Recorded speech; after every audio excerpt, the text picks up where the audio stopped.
Happy Halloween, everyone. And I got a story to tell you about. So, this story is not yet finished, but it will be sometime after Halloween. Thankfully, we're not done celebrating Halloween yet. We only just started. Well, maybe about halfway through the whole event, but I don't want Halloween to drop out so early.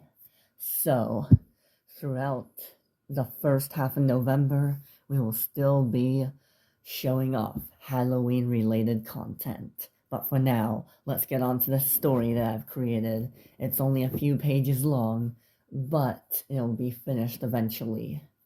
It's a new original work I'm working on right now, and it is called Robots and Witchcraft.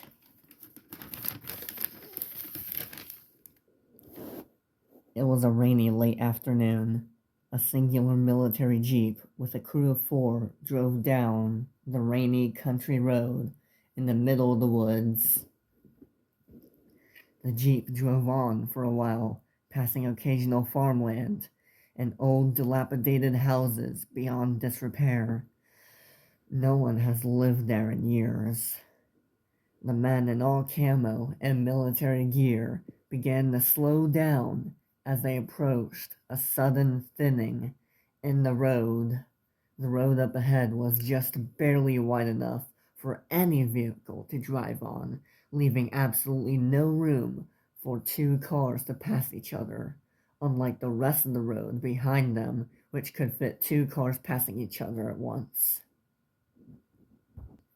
The jeep rolled into the tree-covered tunnel very slowly, before picking up the pace just a tiny bit more, accelerating from 1 to 4 miles an hour.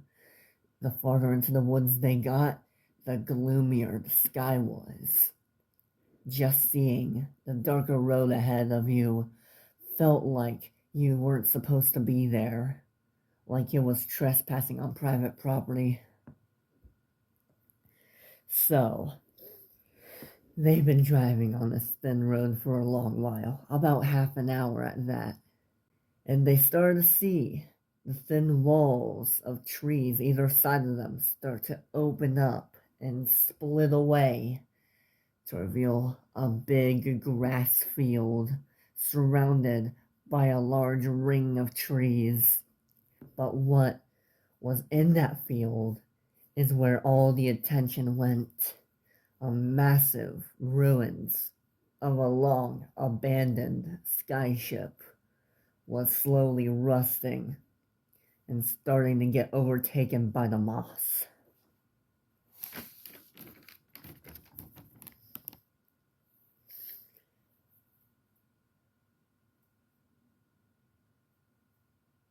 They drove along the path that looked to flow right under the crashed skyship.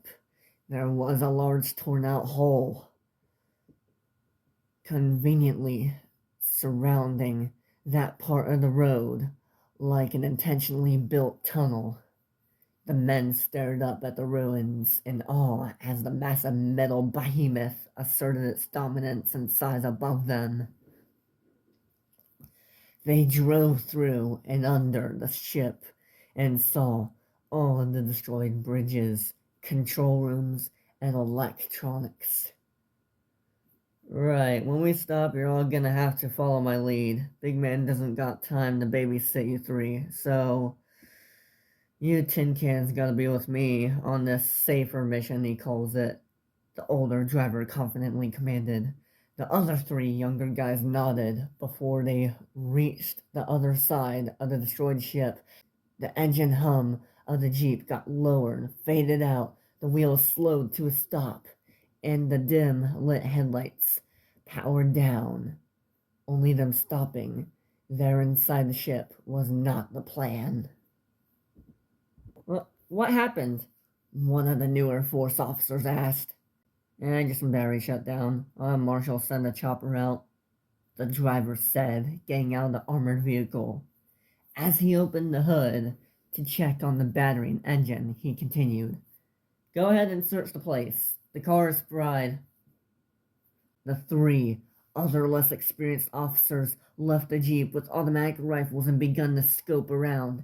As they walked on foot towards the other side of the ship they tried to drive to, which was where the main boarding entrance to the skyship was. They were inside for a while. It was dark and a little damp, but not quite slippery. They cautiously walked along the thin metal bridges.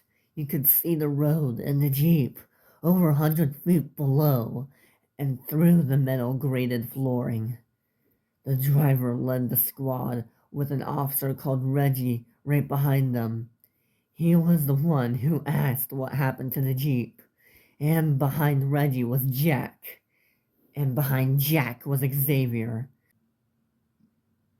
The one who drove them there has only ever been addressed as the Major.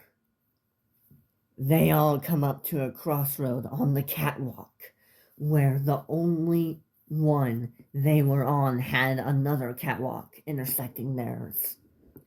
The Major then commanded, "Alright, you go left," he points to Xavier. "You go right," he points to Jack. "And you stay by my 6. He points to Reggie. And so, they do as told. Xavier traveled down the left bridge, leading to a doorway to the inside the ship's left hull. Jack to the right wall's doorway, and Reggie following the Major down the very long catwalk through the hollow middle of the ship's ruins. Xavier carefully entered a thin, dark hallway within the walls of the ship, with his rifle at the ready, but pointed towards the floor ahead of him. There were empty rooms, all on his right side, that had thresholds with no doors, but when he noticed the furthest most room show an ambient blue glow sitting in the end of the hallway from the last threshold, Xavier snapped his weapon out in front of him at the distant blue light. Wasn't this place supposed to be abandoned? He stood still for a moment and carefully proceeded towards the blue light. Xavier slowly approached the blue, glowing doorway and very slowly peeked over the doorframe's side and saw the most bizarre thing he's ever seen on any mission. It was a blue-lit room with a fancy queen-sized bed surrounded by white curtains and big hospital-like life support systems with what looked to be hundreds of IV tubes tethering from the machines, all leading to some poor old lady under the covers on her bed. When Xavier took one cautious step into the room, he noticed the old lady had 2 bottle-shaped air tanks attached to her neck, with her head in between the 2 air tanks, made to condensate water into oxygen. The tank slowly rotated one direction for about 15 seconds, and then quickly released the other direction in just a few seconds. Xavier was hesitant to move any further, but also hesitant to run away. But a dying inhale broke the silence.